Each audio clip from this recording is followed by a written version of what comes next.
Hello, my name's Stephanie Greenfield and welcome to Oceania Weekly. The ASB, BNZ and Westpac have followed rival banks ANZ and Kiwi Bank and cut mortgage rates in the wake of the Reserve Bank's decision to drop the official cash rate. The Reserve Bank of New Zealand cut the official cash rate from 1.75 to 1.5%. ASB said it was lowering its variable home loan rate from 5.8% to 5.7% per annum.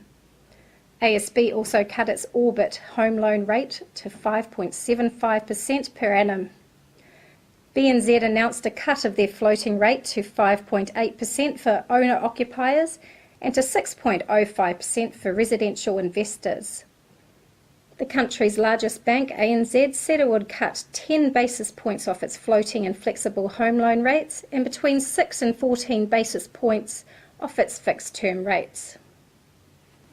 Housing Minister Mr Twyford was under pressure this week over the Crown underwrite process.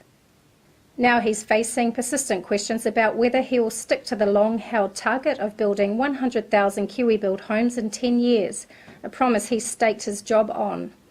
So far, only 80 homes have been built.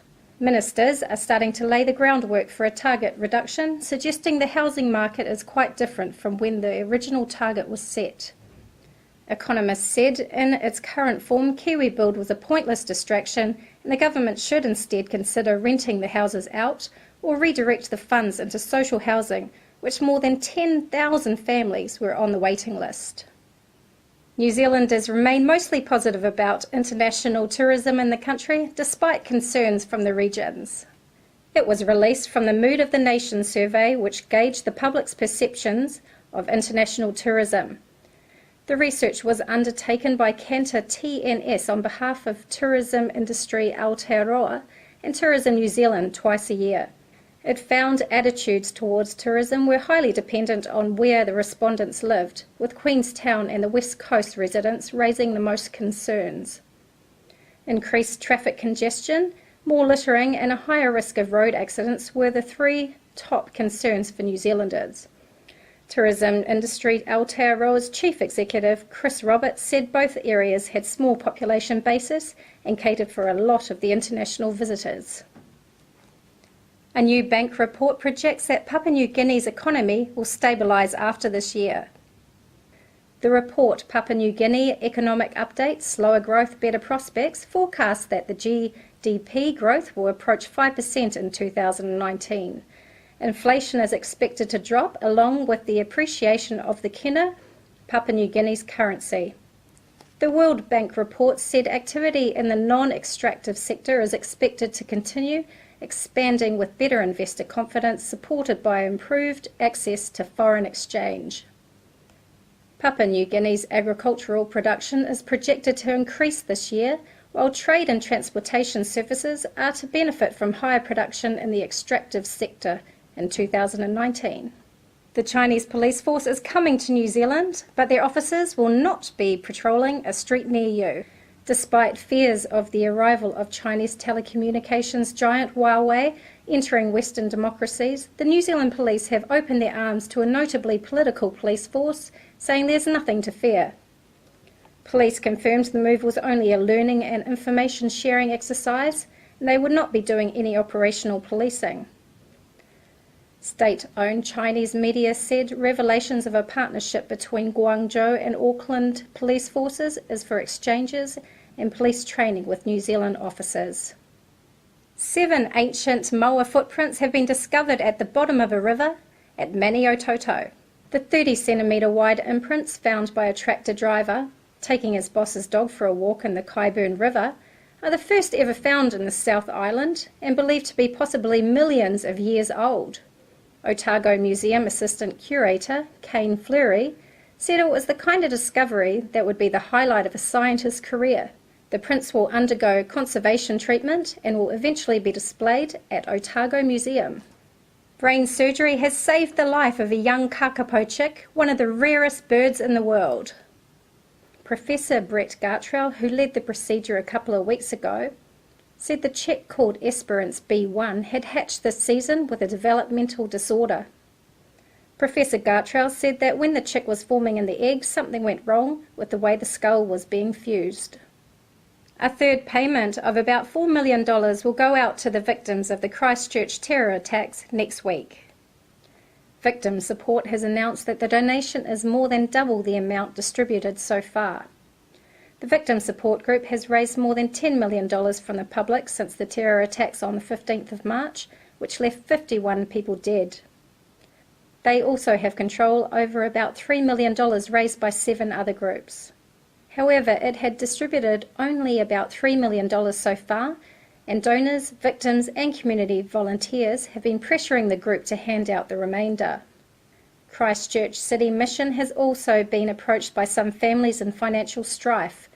Victim Support announced it would be making another lump payment this week, bringing the total amount of donations distributed to families to about $7 million. New Zealand Police have announced a new number to call for non-emergency situations. The number 105 will be for contacting police about situations like a stolen car, property damage, or if people want to give information about a crime in their area. It is free to call from all landline and mobile numbers and will be answered 24 hours a day. Police say that the 111 emergency number should still be called immediately if a crime is taking place or there's a threat to life or property. The 111 emergency number connects to fire, police, emergency and ambulance services. Currently, lost property, intentional property damage, shoplifting, general theft and theft from a car can be reported at 105.police.govt.nz. US-China trade talks ended without an agreement on Friday in Washington, hours after President Trump raised tariffs to 25% on more than $200 billion worth of Chinese imports. I happen to think that tariffs for a country are very powerful. You know, we're the piggy bank that everybody steals from, including China. The tariffs the U.S. imposed last year on $250 billion worth of Chinese goods and the retaliatory tariffs China has put on more than $100 billion worth of U.S. goods have hurt some U.S. businesses, such as the Lobster Company in Maine. This winter compared to last winter, our business is down 60%, and that 60% is basically made up 100% of Chinese exports that we do. U.S. Senator Rand Paul, a Republican, expressed his concern Sunday that the tariffs could undermine the U.S. economic growth. The president is playing